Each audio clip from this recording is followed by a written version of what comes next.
Hahamakin ng lahat, makamit lang ang minimiti. Isang kasabihan na naging gabay ng ilan para magtagumpay sa buhay. At tila yan din ang batayan ni Senate President Jesus Escudero noong 19th Congress sa isyu ng tumataginting na 142.7 billion pesos na umunoy budget insertions sa 2025 General Appropriations Act o GAA.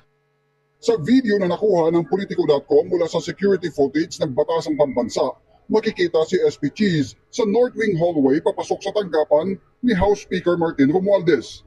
Naka-rubber shoes siya, maong pants at printed shirt. Ang oras, pasado alas 2 ng hapon.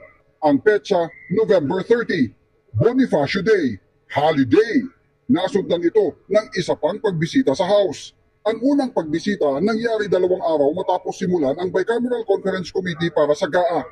Wala pang Senate President sa kasaysayan ang bumisita sa House sa kasagsagan ng BICAM deliberations ng national budget, partikular sa panahon ng pag-reconcile ng mga magkaibang probisyon ng kanilang bersyon. Naaprubahan ng BICAM ang national budget noong December 11, 2024.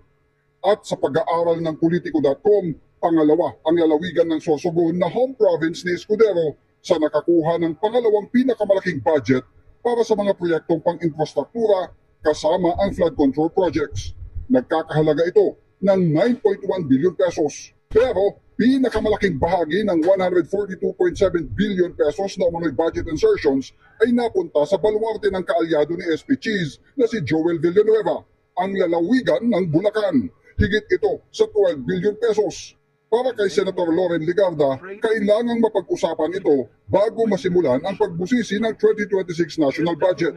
It is important before we proceed to the NEP of 2026, we have to exercise our strict oversight on the GAA of 2025. Meaning, suriin natin saan nagkamali, saan ang pagkukulang, saan ang mali.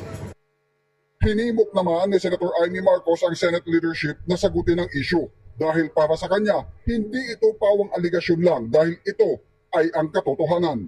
To my mind, it's not an allegation, it's the truth. Kaya hindi ako pumirma ng budget 2025. Alam po ninyo yun. Ako unang nagbunyag, tumayo ako noong early December tungkol sa BICAM at pinoprotesta ko ang proseso at yung mga pangyayari. Ilang beses na nating hininga ng komento si SP Cheese pero wala pa siyang tugon hanggang sa ngayon.